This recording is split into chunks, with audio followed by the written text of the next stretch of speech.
Welcome back, everybody. This is another episode of the Strug. And if you watched my previous episode, that was my update video. This is the first, I'm going to say it's video 2. It's not episode 2, but it's video 2 of the Strug. This is a podcast produced by me, directed by me, and filmed by me. My name is May Betancourt, May Beta for short, and this is my podcast where I talk about things like art because I am a tattoo artist as well. I talk about movies, books, opinions I have. Yeah, this is my podcast, and today's video is going to be a movie review. I'm super excited. This video or movie I decided to choose is the movie Lone Survivor. I chose this movie not for any specific reason. Like, it wasn't like, oh, this has to be my first video to be after my update and I want to do this movie because of a specific reason. It's just after I made the list of movies I wanted to review, this one stuck out to me just because I have a lot of like memories with it. So I was like, you know what, fuck it, I'm gonna talk about it. I've already made a podcast about the military and the military with tattoos and the relationship between the two, so I was like, you know what, I'll do this one.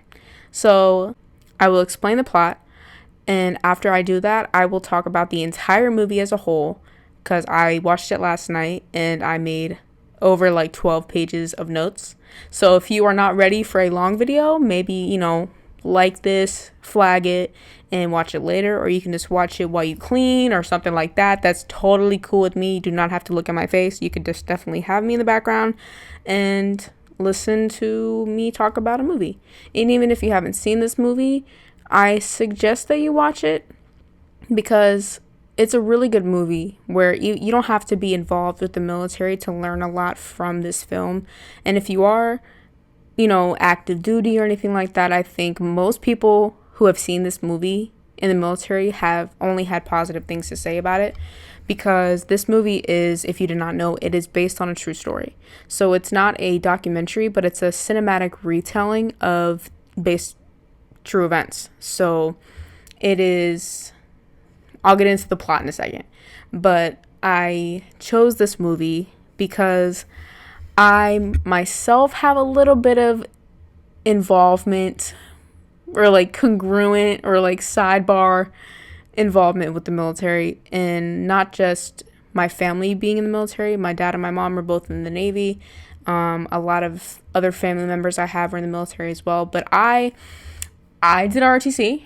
I'm not saying I was in the military. I was definitely not. I'm not trying to like do a whole stolen valor situation, but I have a really big respect for the military. There's a lot of things I don't agree with, and there's a lot of crooked shit in the military, but there's crooked shit everywhere, so I try not to judge it based off that. And the military lifestyle and mentality you can really learn a lot from, even if you're not in the military. And I feel like this movie is one of the things that you can have a lot taken away from it, no matter who you are, no matter if you have any familiarity with military lifestyle or the jobs inside of it or anything like that. It's just taking the basic points of the movie, you can apply it to your own life and apply it to yourself.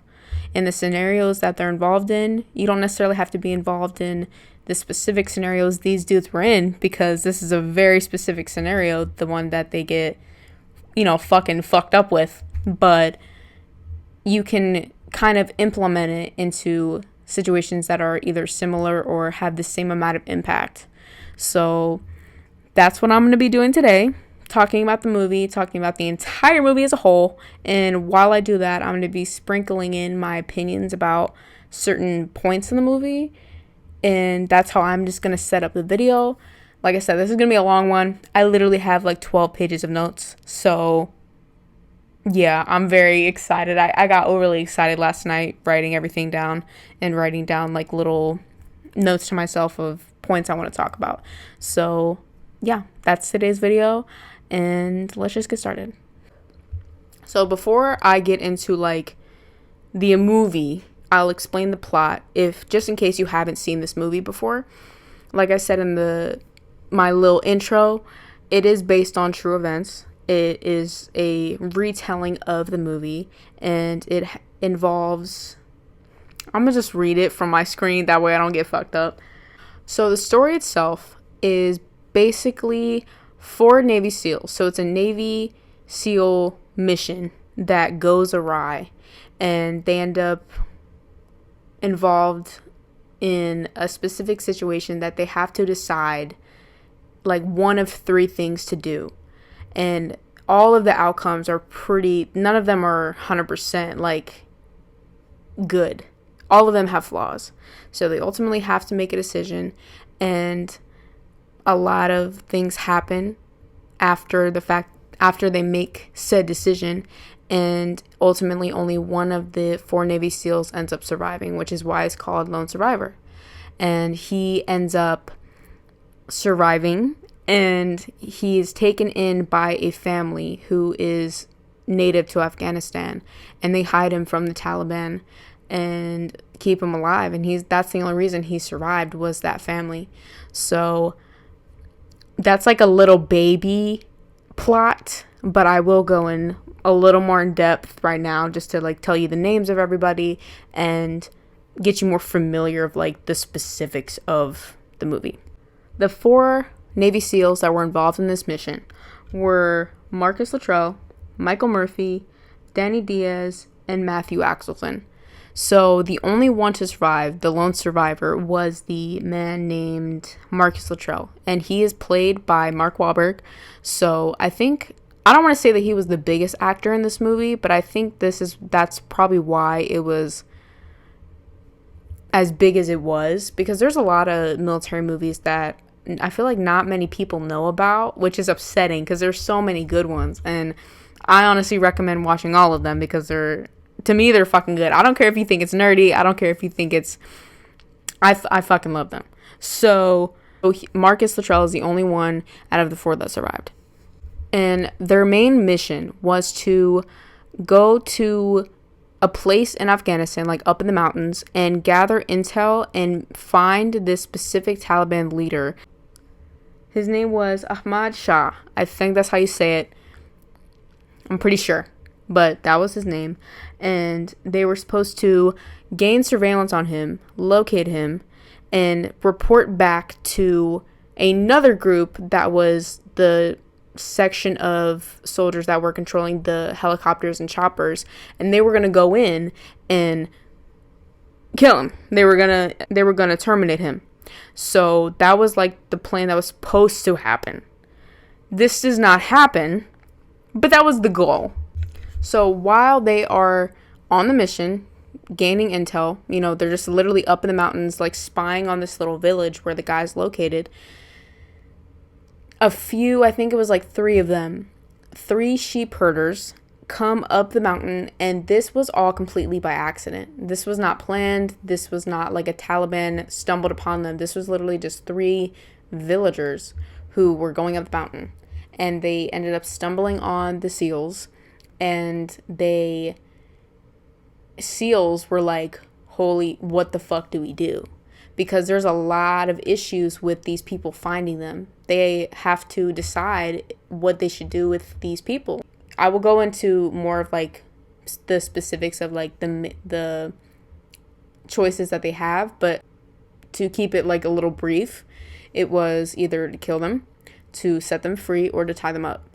And they had to decide fairly quickly. Like they don't have that much time to decide. It's not like they can just like sit there for hours and debate on decide what should be done. So they're running out of time. They have to decide what to do, and all of them have flaws. Not one of these scenarios is perfect. They have to decide one, and the choice that they end up deciding ends up having everybody killed except for one person, which was Marcus Luttrell. So yeah, that's all I'm going to say about the plot. And now I'm going to get into the beginning of the movie, the opening scenes, and yeah, we'll just start from there. So the beginning of the movie, I think, is kind of aimed to give you a sense of normalcy.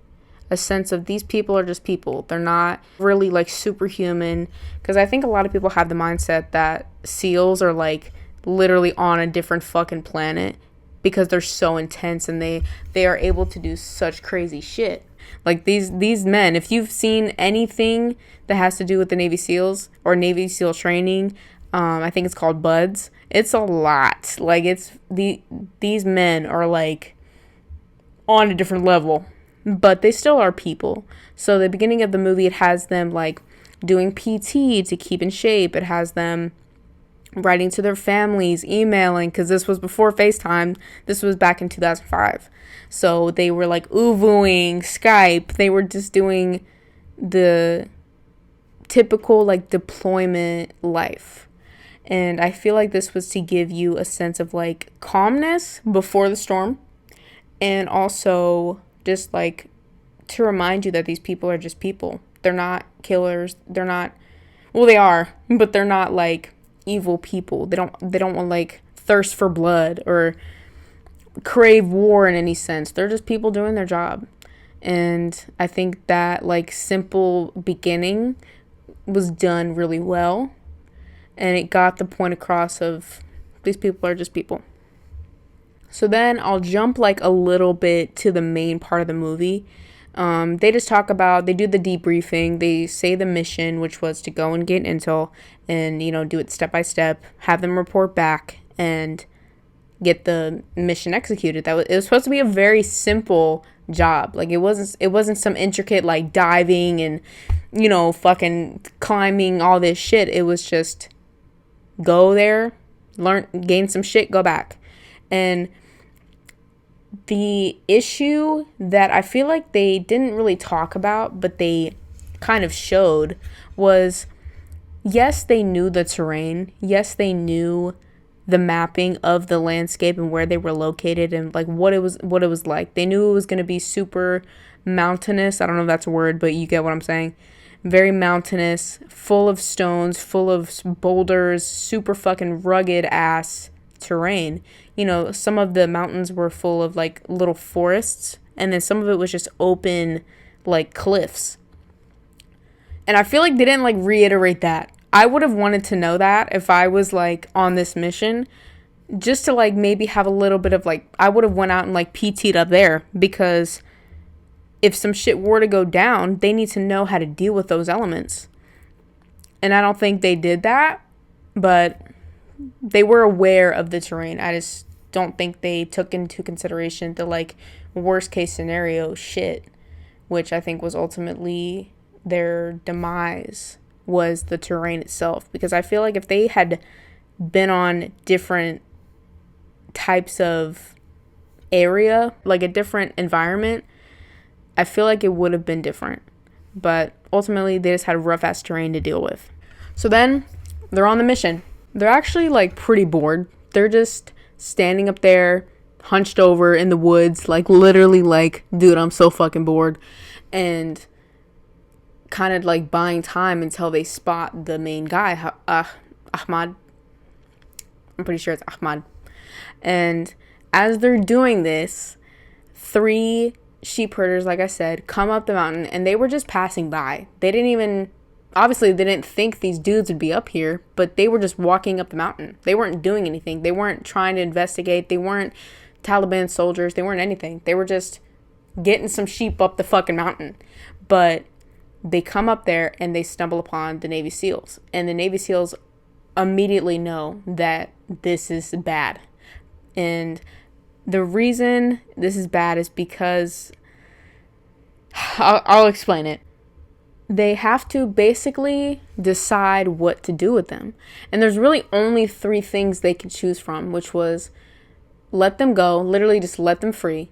Don't do anything, just kind of let them run down the mountain and hope for the best. They would just hightail it the fuck out of there and run the other direction.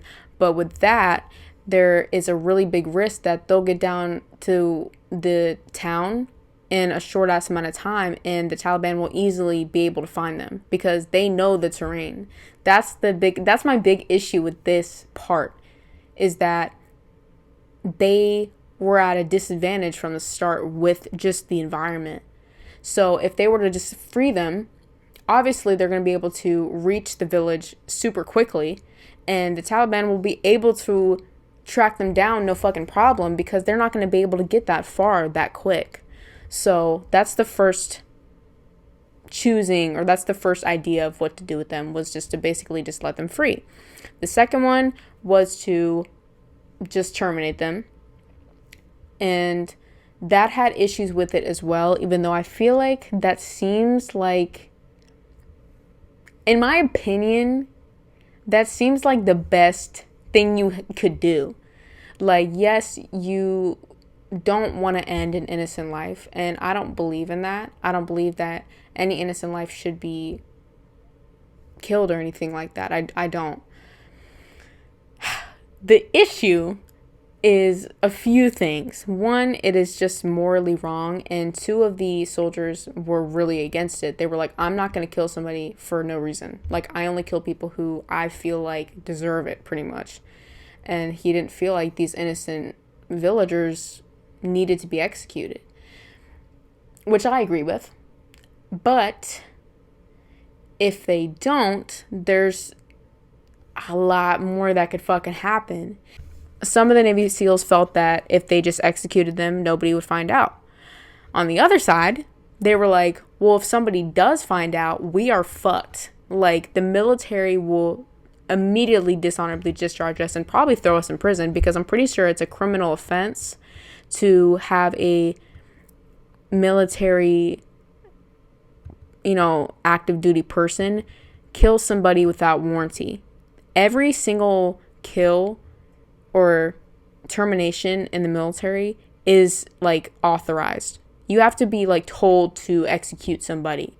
It's not just like you kill anybody you want. Maybe, I don't know. Maybe there's more leeway than what they say. But they say that every single life that they end is warranted, and they do not believe in cruel and unusual punishment or just killing people to kill people. So if the media found out that 4 Navy SEALs killed 3 innocent lives, that would look really fucking bad on the military, and they would get a lot of repercussions for it. Not only the military, but them. Like, they would probably be thrown in fucking prison. So that has issues. And then the third plan was to tie them up. The issues with that one is, morally, if they are not able to get free, they will pretty much just like starve and die there, or freeze to death, or heat stroke, or something like that. But if they do that, then that could give them enough time to escape, because let's say they do break free, they'll be already long gone. Like, they will not be able to be traced. They'll probably be back at the base already, or at least close. They'll have enough time to get as far away as possible before the Taliban come and try to find them. So those were the 3 main points. Tie them up, execute them, or just simply let them free. What I would do in this, if I were one of the Navy SEALs that was involved, I probably would have tied them up. You might not agree with me. I would drop in the comment what you would do. What would you do? Would you set them free? Would you kill them? Or would you tie them up? Personally, I would tie them up, because it makes the most sense to me. Like, if we tie them up not too well, they'll be able to break free, but it'll have enough time to run away. And morally, if they ended up dying up there, like starving or anything like that, that would have been the outcome, even if you had chose the option of terminating them. Like, they would have died anyway, which I know that sounds like really bad, but this situation, like, they're running out of time. They don't have a lot of, like, they can't spend hours and hours on end deciding what to do. And that's probably the one I would be the most comfortable with. You might not agree. If you don't, again, drop in the comment what you would do. I would love to know. So those are the 3 options. The option they decided to choose was to set them free and hope for the best, basically. I think that was the wrong decision, but we don't know what would have been the right decision. I think it's hard to judge, oh, they just should have killed them, or they should have tied him up, because you don't know what would have happened if they had done either of those things. So they ultimately set them free, and they run down the mountain, and they run the other direction. They're trying to run fucking fast, but the Taliban end up getting word that there's 4 Navy SEALs nearby, and they send a bunch of their soldiers to go and hunt them down. This will come into play later. Marcus Luttrell, the one who ends up surviving, he was on the side of not kill them, because it was very split. It was 2 of them want to execute them. 2 of them want to save their life and either let them go or tie them up. He was adamant on letting them free because he did not want to end a life that didn't deserve it, and he didn't want the repercussions of the media finding out that 4 Navy SEALs executed innocent lives. So that's important, and it's important context for later in the story that he was on the side of save the life, and I don't care that we're on 2 different sides. I'm not going to end this person's life because they don't deserve it. That is very important for later. So just keep that in mind, that it was Marcus Luttrell, the one who survived, that was on that side.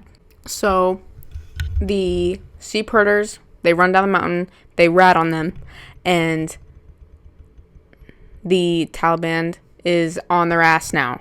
So as they're running, they catch these SEALs up, they catch up to them so fucking fast. I don't know how the fuck they did it. And in my head, I feel like it's only because they know the terrain so well. They know that environment like from the back of their fucking hand. Like, they grew up in it. So obviously they're gonna have the advantage of knowing where to go and knowing how to track them down very fast. So as they're running, they see that the Taliban is coming real, like they're coming. And they're trying to get the radios to work so that they can alert the base that they need fucking help. Because keep in mind, the base doesn't even know that something is going down. They don't know that there's a problem in the mission. They think everything is going swimmingly. Like, everything is going according to plan, all chill, good vibes, but that's not what's happening. But because of the area they're in, they can't get a signal. Because why would they be able to get a signal? I feel like this type of fuckery happens every time you need something good to go right. The captain, which I think was Murphy, he couldn't get a signal. He's like holding it all the way fucking up in the air, trying to get a signal, but it's not working. He needs to be in high range of like altitude to be able to try to get a signal, but they're really kind of busy like running for their life at this point. So nothing's just fucking going right. They're running through the woods. They are trying to fucking book it. And it gets really bad. So they end up in a crossfire. They're shooting at each other. At first, I feel like it seemed like it wasn't that bad. Because there was only a few of them in the very beginning who came and tried to track the SEALs down. So it's only a few. I'm pretty sure they were so confident at this point that they could escape successfully. Some of them do get shot a few times, which I feel like saying that is already crazy. Getting shot once is enough, but it wasn't anything that bad initially. Like, getting a bullet wound in certain areas of your body, it's not as significant. Like, you can still walk on it, you can still run, you can still do certain things. It's just obviously a shitty situation, and it could get worse. So that's happening, right? And all of them at some point like fall fucking down. And the way this environment was like designed in life, I don't know, Mother Nature did some shit with this area. It's like, it's not just a straight path. It's not straight down. It's not anything. It's like some areas of it are mountainy stones, peaks of like woods, and then it's going like very up and down. So where they were located in this moment, they all are in the middle of like shooting at the other side, and then they all fall down like a part of the area that's like woods. So they're falling down, fucking hitting everything. Their backs, their bones, their everything are hitting all the trees, slamming straight into the trees. And the movie depicts this so vividly because they cut out all the sound of any background except for when somebody's body hits a tree. It is very surreal. Like, you can feel it when this happens because it's like fucking smack, and you're just like, fuck, like you can, whew, it's a lot. So as time is escalating very quickly, they're continuing to try to run. The other side is having more and more of its members come, because like I said in the beginning, it was only a few. So I think the SEALs had hope, but then more and more started coming. And because they know the area, they know how to get to these motherfuckers. Like, they're not just coming from one side anymore. They're coming from in the front. They're coming from the both side directions. So that way they're going to corner them. So they're basically leading them to where they want to go and ultimately kill all of them, like kill the SEALs. So they end up in this like specific area that they're all cornered. It's this very stony, it's not a mountain, but it's a really big ass peak. And you have to jump in order to get anywhere else. Like, it's literally either stand there and die or jump down literally just straight into boulders. So they're cornered into that area. And it's none of these men were going to just submit. It's not the Navy SEAL way. It's not the military way. And I feel like it's just not it's not a human way. I think not even just a man way. I feel like it's not a human thing to do, just to like sit there and take it. They just fucking jump because they're like, we have no other option. Like, we got to do it. So they jump. Yet again, they are smacking their entire bodies, not into trees anymore, which is already bad. They're smacking their bodies into straight boulders. And again, they cut out the sound in the movie. So it's so vivid in your head that these people are getting, their bodies are like broken. I don't even know how they survived any of this because it's so much. And it's depicted very, very well. But they survived somehow. And one of the team members, which his name was Danny Diaz, he was, I don't remember what side he decided to choose, like what he wanted to do with the sheep herders. I'm pretty sure he just wanted to execute them. And I think he was one of the younger ones in the group. I think he was the youngest out of the four. And he is the first one to get like severely injured.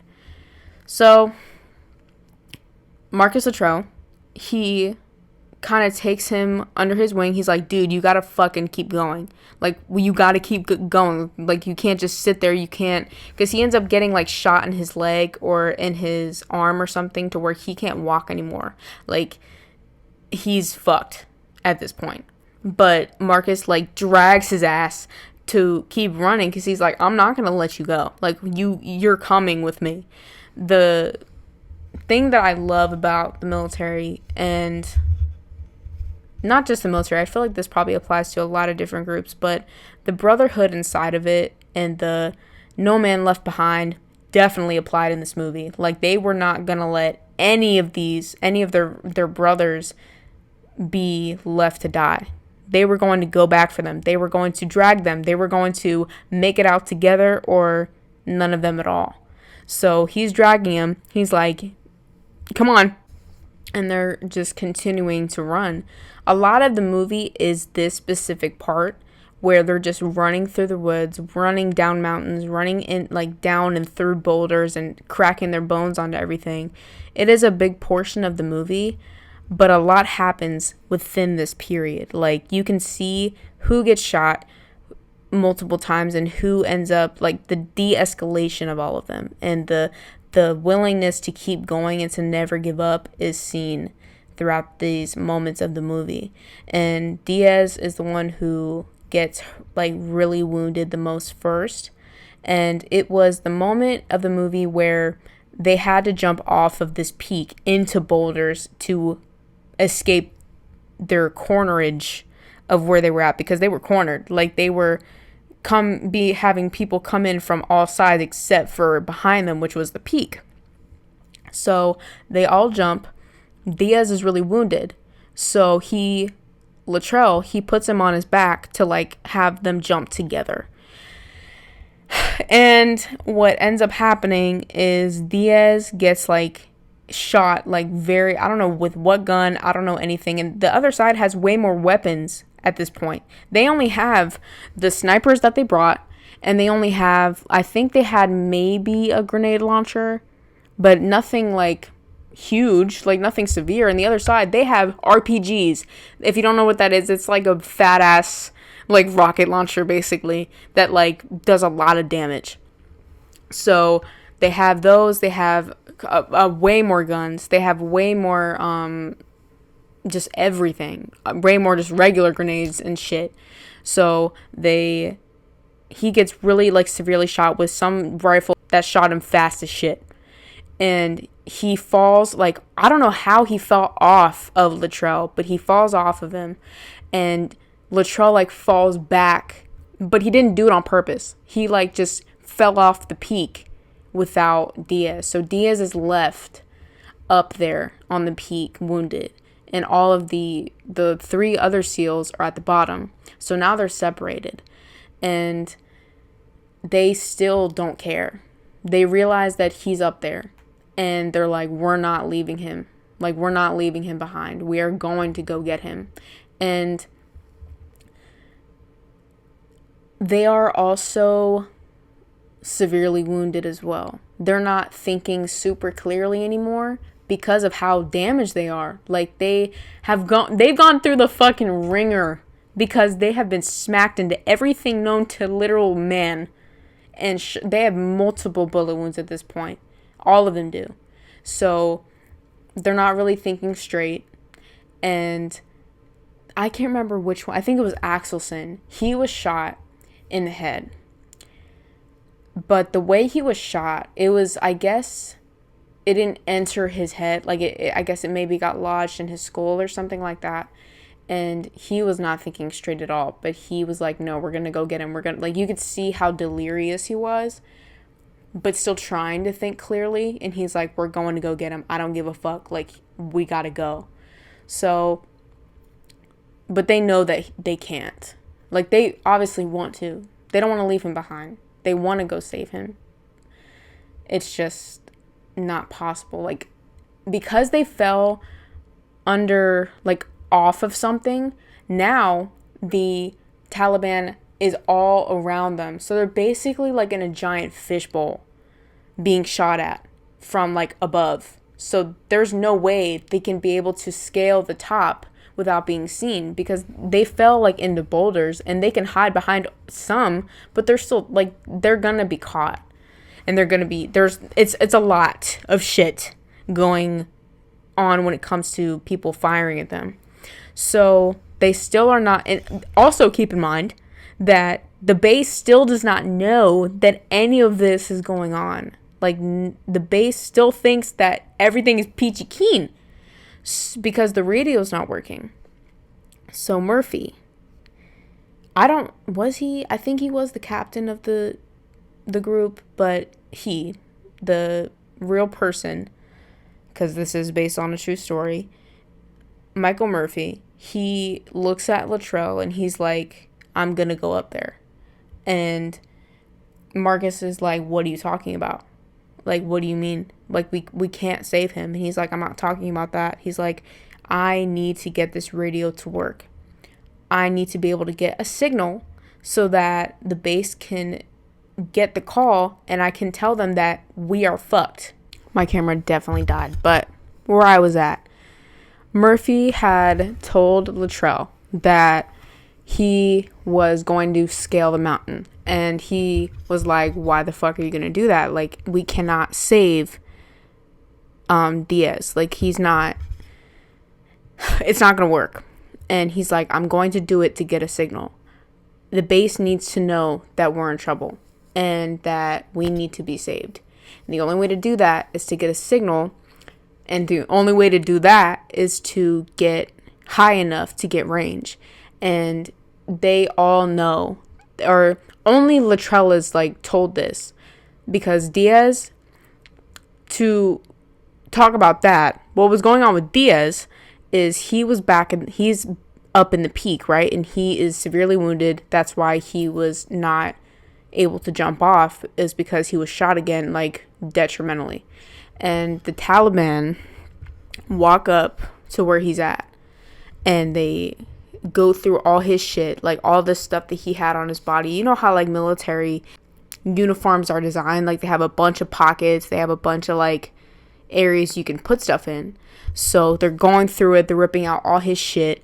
And the part that pissed me off the most was this Taliban soldier finds his wedding ring and puts it on his fucking finger like it's nothing.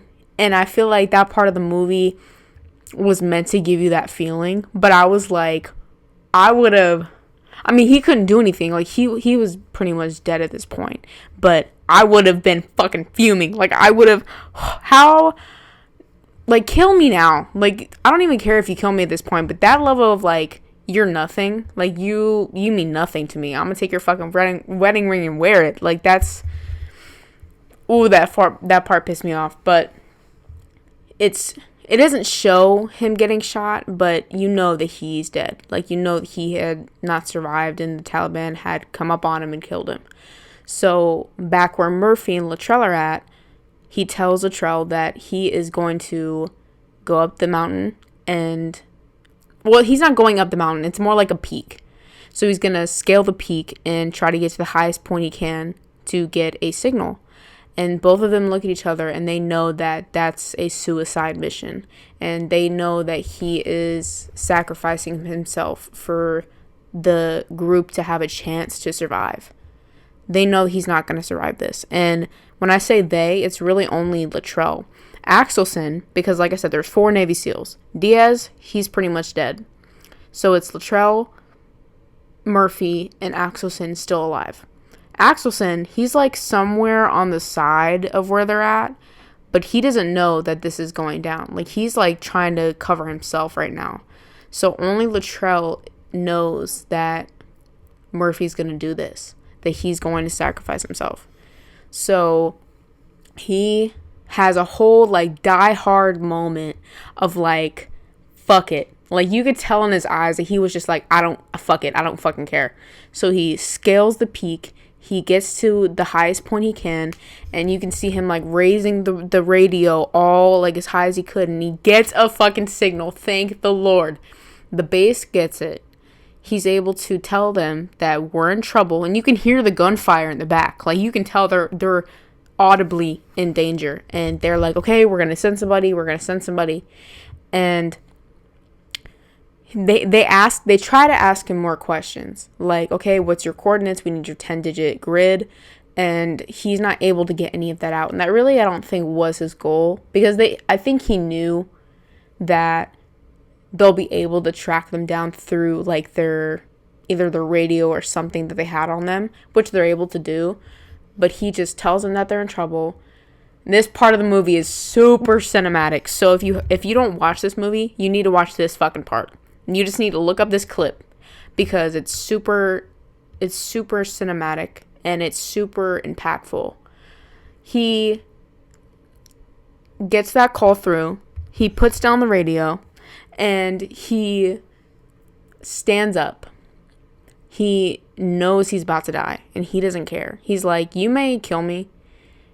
He knows he's about to die. But you are not about to take my pride. You're not about to take my dignity. And you could tell that. None of this is, like, said. You can just feel it. That he stands up with his full fucking chest, like, literally standing up from his feet, like, completely up. And you see him getting shot at after shot at after shot at. No sound, I think, is in this clip.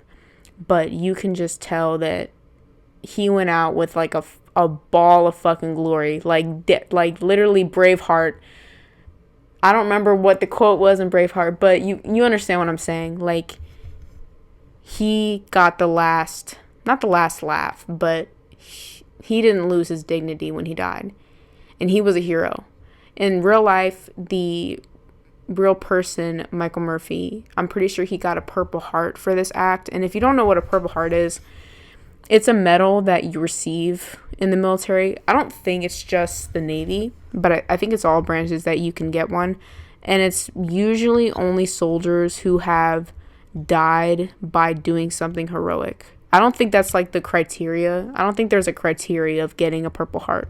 It's just, I think it's has to pertain to doing something that's very heroic and putting the other people before you. And that's what he did. He literally sacrificed himself for having to have at least one of them have the chance to survive. So he dies. He dies because he's shot at multiple times after he stands up, and that part is just super, like I said, it's just super, super impactful. But now it is just Latrell and Axelson alive. So we're back down in the peak, and Axelson finds his way to Latrell, and he's like, dude, where the fuck is, where's Murphy? And because he doesn't know that he did that. He's like, and he doesn't say anything. He's like, where the fuck is Murphy at? And he kind of says without saying that he's not alive. Axelson, you finally see that he's shot in the head and that he's losing it. Like he's dying.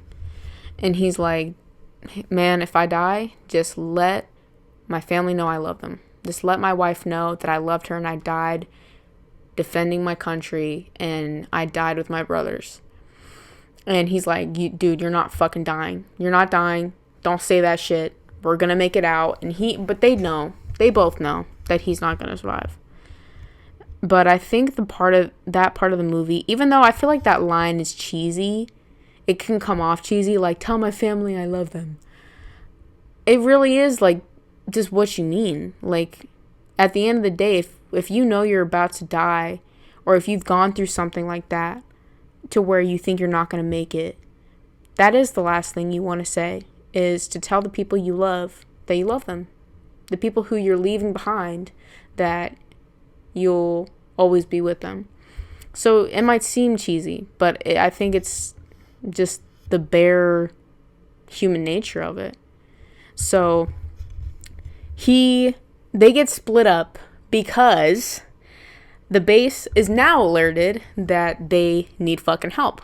So the base is like, okay, we gotta hightail it the fuck over there. We gotta get there. And there was a big ass issue because the choppers that were going to go get them, they didn't have their Apaches.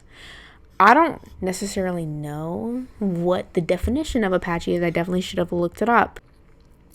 And the soldiers are like, I don't give a fuck. We're still going there. And half of they sent 2 choppers to go get them.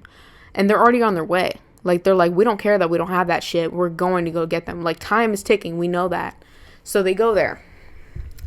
And they spot Latrell and Axelson. So they split up. I don't think intentionally. I think they just got overly excited by thinking they were saved. Because I think anyone would. I think if you were in some deep shit and you saw somebody was about to save you, I think you would run your ass over there to go and get saved. So they run, or at least Axelson does. And this is where it gets significantly shittier. It's already shitty, but it gets significantly shittier. Because what happens is there's 2 choppers. One of the choppers is like ahead of the first one or the second one, and they try to land, and the back of the chopper is like open, so it's like literally a straight shot through. Like, you can see through it. You can see through the pilot, like to where the pilot's at and everything like that. So as they're landing, or they don't fully land, they're more like hovering over like a really low amount of the ground of like the highest peak, where Axelson was close, but he wasn't right there. And a few of the soldiers were about to like scale some ropes to go and get them. And then on some area of the mountain, an RPG, and again, if you don't remember what that is, it is literally a big ass rocket launcher, grenade launcher type of machinery, type of weapon. It is shot and it goes straight through the fucking helicopter or the chopper or the, I don't know if it was a Black Hawk, but it goes straight through it and it completely blows up. So everybody who was inside of that helicopter or chopper was killed immediately. Luttrell and Axelson got split up while they were running to go get saved. And as that chopper blew up, the other chopper that was behind it left. Now, I understand why they didn't try to save them, because they knew that if that chopper blew up, that there was no chance they were going to be able to successfully save them as well. So I think in their head, they were like, our best decision for everybody is to go back and come up with a plan that has, you know, better chances at success. You know, not just trying to save them and that's it, because ultimately their helicopter would have been blown up too. So I understand why, because they were the ones going through it. Obviously they're going to be like, they left us, you know, they pretty much sealed our fate of dying. But if that were me in the situation, I wouldn't want them to save me. I would want them to leave, because I feel like just my life would not be enough for that whole, to put the entire group in danger. Like, if it's me who has to die instead of an entire team of people, an entire squadron, an entire base of people, I'm willing to die. Like, I don't want you to try to save me if it means potentially having everybody else die. I'd rather have one casualty than like dozens of them. So I think that's how Luttrell felt. I think Axelson was the one who, he knew he was dying and this was his last chance. So he's, again, still shot. Like, he has severe injuries, especially the bullet wound in his head. And the last moments of him are he's, you know, going through the woods, like crawling on the fucking ground, like trying to just stay alive. And he has one like handgun left. He's shooting just to like shoot, basically. Like, he knows he's not shooting at shit, but he's just trying to continue to fight. He's not willing to give up. He's not willing to stop the fight, not only in himself, but like the fight that is going on literally. So his last moments were him like looking up, I think, at the sun, just so it's something positive in the movie and not as dark. But he ends up dying. So the last person who is alive is Marcus Luttrell. He is back somewhere else, and he doesn't know that he's dead yet. So he's trying to find him, I think. And he ultimately like hears the Taliban coming like on his ass, and he hides between these like two like slabs of stone to like make sure he's not seen, right? And because he did that, but he had no choice. Like, he did not have like it was no other way of surviving that. Like, he had to hide. But because he hid, when the plane, or not the planes, but the helicopters finally came back to like try to find them, because they didn't know who was still alive or if any of them were, but they did circle back to see if they could try to save anybody. It was just too late because he was in the midst of hiding. So it's not like he could just go out and be like, hey bitch, I'm here. Like, he had to continue to hide, so they didn't find him. So I think they assumed that he was dead, and he knew that that was his fate. He was like, they're not going to come back for me. They're not going to circle back another time, because they probably assume that all of us are dead. So I might as well be dead. Like, he was like, you could tell that that's what he was thinking. So he like passes out, I think, out of all the blood loss and the adrenaline or not adrenaline, but like the exhaustion. So he passes out, wakes up. We don't know how much time has passed. Like, we don't know if it's been days, hours, we don't know. But he wakes up and he's like kind of stumbling through the forest, and he does have a broken foot, because it shows it in the movie. Like, his foot is like stiff. So I think that when you break your like any type of your body, it's not, in my head I feel like it would be like limp, but his foot was like this, and he was walking like like this. Like, it was bad. Like, I'm not trying to make it a joke, but like, he could walk. It was just really hard. He finds like this little pond of water, and you have it bad when water seems like literally you won the fucking lottery. Like, he sees this water, and we don't know how long it's been since he's had water. Like, it's been a long ass time. And I know that the human body can, like, I think it can go without food for like 2 weeks, but you can only go without water for like, I think like 72 hours or some shit, or 48 hours. Like, it's not that long. So he needs it. So he's like diving in this water. He's happy as hell. Like, the one thing he had right now was fucking water. So as he's like in the water, kind of like trying to enjoy himself, a man comes up to him, and it's this man with 2 kids, 2 like little boys. And obviously he has his guard up. Obviously he's like, he's probably seeing red right now. Like, probably thinks these are, this is a Taliban man. He's like, get the fuck away from me. And he doesn't have, I think he had his weapon, but I don't know if it had any bullets in it. And he's like, get the fuck away from me. Like, I'm gonna kill you, all this shit.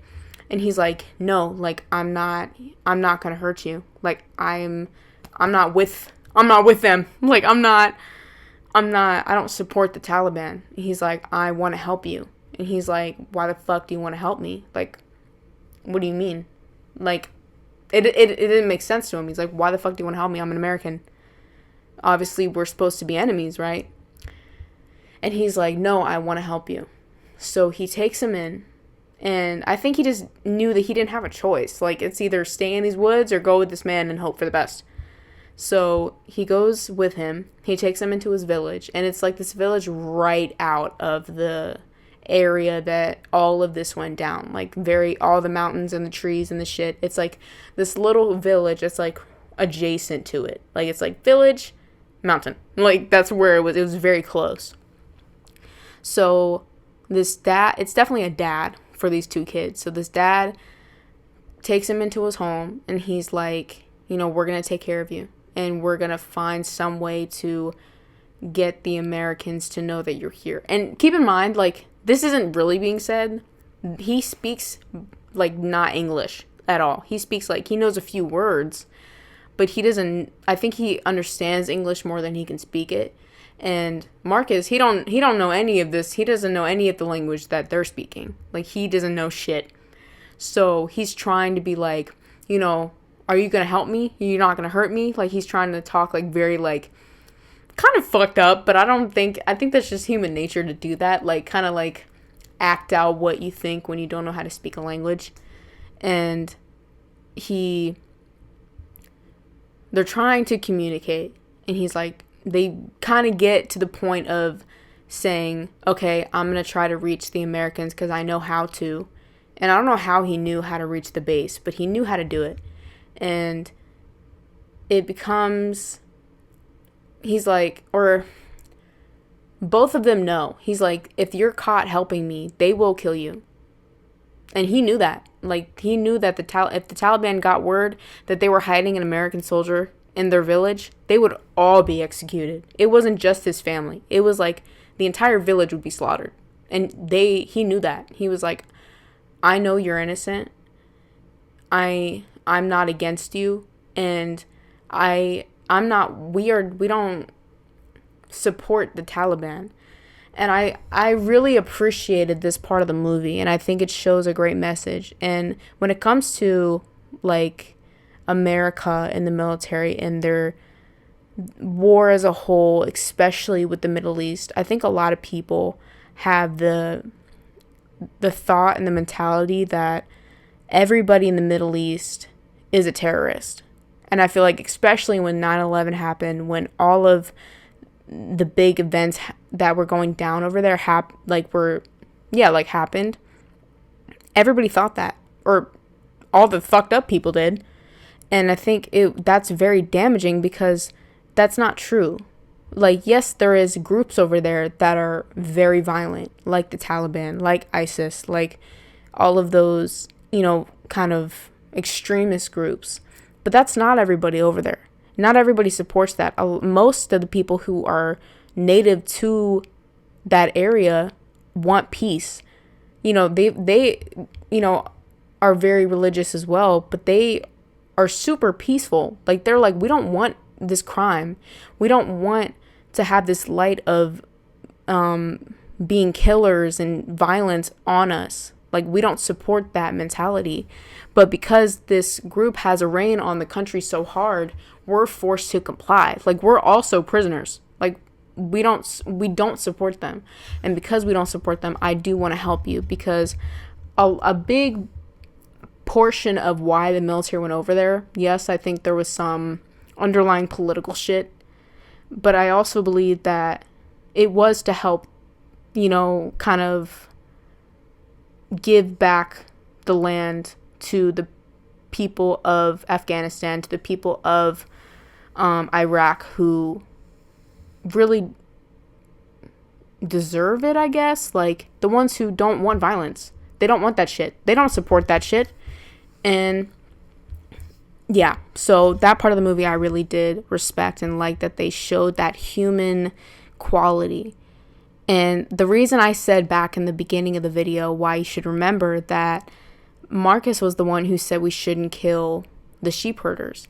And literally, this is the irony and the juxtaposition of this scenario happening now is crazy. Because in the beginning of the movie, Marcus was pretty much the only one who wanted to save them, because he's like, no, these are human lives. We are, like, at the end of the day, it doesn't matter what side you're on. These people are innocent, and I'm not going to kill them.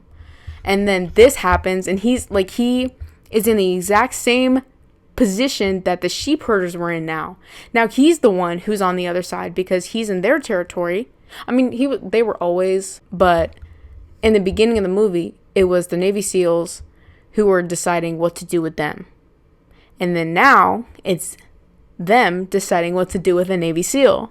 Like, should we kill you? Should we save your life? Should we set you free? Literally, it's the exact same thing, just reversed. And I thought that was so crazy that they were able to depict it so well. But they end up hiding him, and the villagers are also pissed. It's not that they agree with the Taliban, because like I said, this whole village is against them. But they're like, if we're caught, we will all be fucking killed, and I'm not willing to sacrifice my family for him. Not that I want him to die, not that I think he should be executed or anything like that, but I have family. So, and the dad is like, I don't want him to die. Like, he does not deserve it. We need to save this man. So they're having a huge, basically a community discussion outside. And I loved this part of the movie, and it was so cute, because Latrell's in their house, and this little kid, literally this little fucking kid, it's like the son of the dad, and he's like, doesn't speak English. Obviously, Latrell doesn't speak anything of what, the native tongue of whatever part of Afghanistan they were located in. But he's trying to communicate, and if you don't remember, he's still very, very wounded. Like, at this point, he has like this big ass gash in his leg that has like a piece of metal like just sticking out of it. It's like, I don't even know what this shit was, but it was like a big ass piece of jagged like sheet metal. And he's trying to describe to this kid, like, I need a knife. Like, I need a knife. Like, he doesn't know how to say it. And the kid is like, knife. And he's like, he doesn't know what that means though, in English. So he's like, yeah, like knife, like, like it's this whole, like, I think comedic relief moment in the movie. And I think it was super cute, because the kid comes back with a duck. I was like, oh, this sweet little child, really, he tried, he really tried. He was like, why the fuck did you bring me a duck? And I'm like, but it was really cute. So as that's all going down, the Taliban are coming. Like, it's 2 Taliban soldiers. They come into the village, because again, this village was right next to it. So I don't think they knew if one of them was still alive, but they knew there was a possibility. Like, they weren't for sure. So obviously the first place they're going to look is this village that's literally right next to it. So They go to the village and they find him. They find Latrell and they drag his ass outside. They put him, they're going towards this, like, basically, like, this old, like, literally, like, medieval times execution shit. And it's this log that just has a blood spot on it. And you're like, oh, great. Like, that's super great. Like, I'm literally about to be, like we're in fucking 1337. Like, but he's about to be executed. And the dopest shit happens. But the dad, he, like, says something. And they turn around and the entire village has guns pointed at these 2 Taliban members. And they're like, get the fuck out of our village. And I'm like, they got some balls. Like, that's crazy that they stood up, because the Taliban, I mean, it's the Taliban. Like, they know the severities of what they're doing. They don't care, though. They're like, get out. Like, we don't stand for what you're doing, and you need to get the fuck out of our town. Even though it's only a little village, but you get the vibe they were trying to give off. So the Taliban, the 2 members, they're like, you know what's going to happen to you if you let him go. And they're like, we don't care. Leave. And they're like, okay. And so they leave. He's saved. He ends up getting a knife and taking out this piece of, like, the piece of metal, like, that was stuck in his leg. He was able to get it out, but he passes out because of either blood loss or something. Like, his body couldn't take the pain level. So he takes it out, passes out, wakes up, and then more Taliban members come. So this is, like, wrapping up the end of the movie. But some shit goes down. People are, being shot at, whatever. And ultimately, the dad was able to alert the base that he was alive. And they come in, they kill, the rest of the Taliban members, and they find Latrell. They find Marcus, and he is the lone survivor. So, yeah, that was the movie. Again, it was based on a true story. The ending credits were really good because it was, like, real life footage of all of the members of the SEAL team, like the real Marcus Luttrell, the real Michael Murphy, the real Axel, the real Danny Diaz, all of them. It shows, like, their real faces, their real family, and I think it's a really good tribute to it. Yeah, so that was the movie, The Lone Survivor, and it was based on a true story. These people really did exist.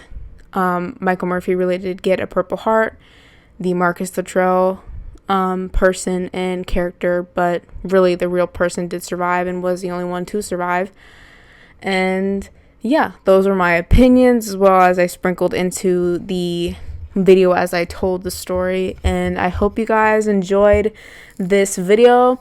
I had a lot of fun talking about it. I love talking about movies and talking about I just like to talk. I don't know if you, like, really got that, but, like, I just love to have conversations. And I really, obviously, I can do it completely alone. Like, I don't necessarily need other people to have a good time and enjoy talking. I would love to. Like, if there's at some point when I have other people come on to my podcast, because I definitely will, and I have a few people I have in mind to do so, and I'm super excited for that. But yeah, that was this episode of a movie review and opinion review of The Lone Survivor. So I hope you guys enjoyed it. I hope you guys stay tuned for my next video. And I think I told you guys in my update video that I'm going to tell you my upload schedule for podcasts. And I believe I'm going to do at least 2 a week. We'll see if it's more, but I have other things going on, tattooing and all. I am going to upload Monday and Thursday. So if this does go up Thursday, I did a good thing. I did it right. So every Monday and Thursday, I'm going to have a podcast up. And don't expect anything, like, topic-wise, because I have a full list of things I want to talk about in my podcast, and they're all very, very different. I'm just going to leave it there with my subjects of what I'm going to talk about, but that makes it more interesting. So just stay tuned, and I will catch you guys on Monday for my next podcast. And I hope you guys have a beautiful day, beautiful morning, beautiful night, whatever time you're watching this, whatever time this gets to upload, because uploading this is a bitch. But I figured out, it's Mexican, not Mexican. So, but yeah, I'll catch you guys in the next podcast of the Strug. And stay tuned for the Spotify. I have to still render those for my last update video, but that will be on Spotify, and so will this one if you do not want to watch the visual. But if you just want to listen to it, that's fine too. Stay tuned. Catch you guys either on Spotify or on YouTube on Monday. And yeah, see you guys later.